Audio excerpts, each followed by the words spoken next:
बिहार विधानसभा चुनाव 2025 की असली गर्मी अब शुरू हुई है।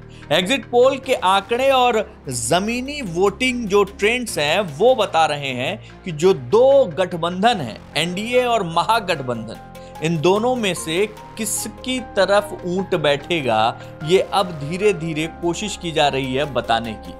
लेकिन मैं यहां आपको 10 हाई प्रोफाइल सीटों के बारे में बताने जा रहा हूं कि वहां कितने प्रतिशत मतदान हुआ, किस किस की किस्मत वहां दांव पर लगी है और वहां कौन कौन से बड़े धुरंधर महारथी खड़े हैं। ये 10 वीवीआईपी सीटें हैं जो बिहार में इसकी अपनी एक अलग पहचान है, अपनी एक अलग पकड़ है।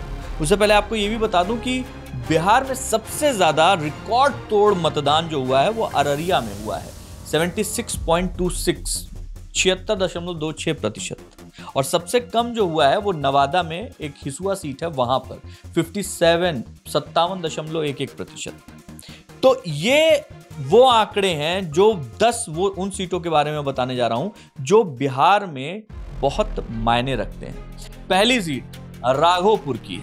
यहां पे जो मतदान हुआ वो 64.01%। तेजस्वी यादव का गढ़ है, आरजेडी सुप्रीमो के सुरक्षित क्षेत्र माना जाता है। वो खुद यहां से खड़े हैं और उनके सामने खड़े हैं बीजेपी से सतीश कुमार और जन सुराज पार्टी के चंचल कुमार। वैसे देखा जाए तो इस सीट पर जो लड़ाई वो आरजेडी और बीजेपी की तरफ से है। ये सीट राघोपुर तेजस्वी यादव का गढ़ माना जाता है। दूसरी सीट है मोकामा बाहुबली अनंत सिंह की वजह से जो जेडीयू से खड़े हैं और सूरजभान की पत्नी है वीणा देवी, उनके बीच का मुकाबला है। 62.16% का जो है यहाँ पे मतदान हुआ था। यहीं पर आपसे राजेश कुमार रत्नाकर भी खड़े हैं, लेकिन जो असली लड़ाई है वो बाहुबली अनंत सिंह और सूरजभान की पत्नी वीणा देवी के बीच में। तीसरी सीट है महुआ, 54.88% की वोटिंग हुई है। यहाँ पे तेज प्रताप यादव अपनी जो नई पार्टी है उसके साथ आए हैं और यहाँ से चुनाव लड़ रहे हैं। उनके खिलाफ उनके भाई की जो आरजेडी है उसमें मुकेश रोशन खड़े हैं। एनडीए की तरफ से संजय कुमार सिंह जो कि लोक जनशक्ति पार्टी रामविलास वाली जो है उससे खड़े, उनको वो सीट दी गई है एनडीए में। संजय कुमार सिंह वहां से खड़े हैं। अगला इमामगंज में 61% वोटिंग हुई है। पूर्व स्पीकर हैं उदय नारायण चौधरी, ये उनकी सीट है। केंद्रीय मंत्री जीतन राम मांझी की जो बहू हैं दीपा मांझी, हम पार्टी से ये मैदान में है और जनसुराज पार्टी के डॉक्टर अजीत कुमार भी यहीं से दम भर रहे हैं।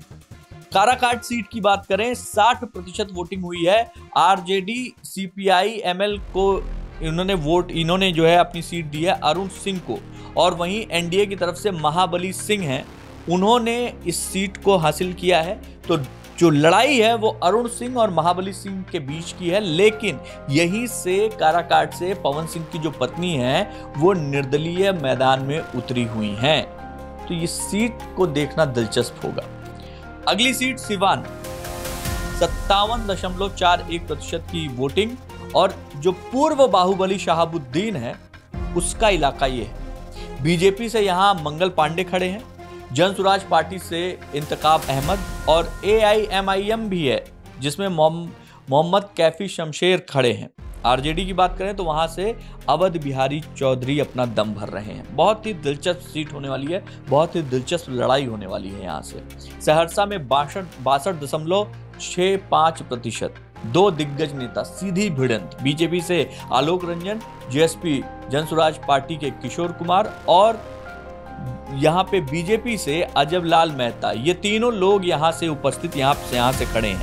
लालगंज सीट की बात करें, 59% की वोटिंग हुई है। आरजेडी के बाहुबली जो हैं मुन्ना शुक्ला, उनकी बेटी शिवानी शुक्ला यहाँ मैदान में है। बीजेपी से संजय कुमार सिंह है और जनसुराज पार्टी से अमर कुमार सिंह है।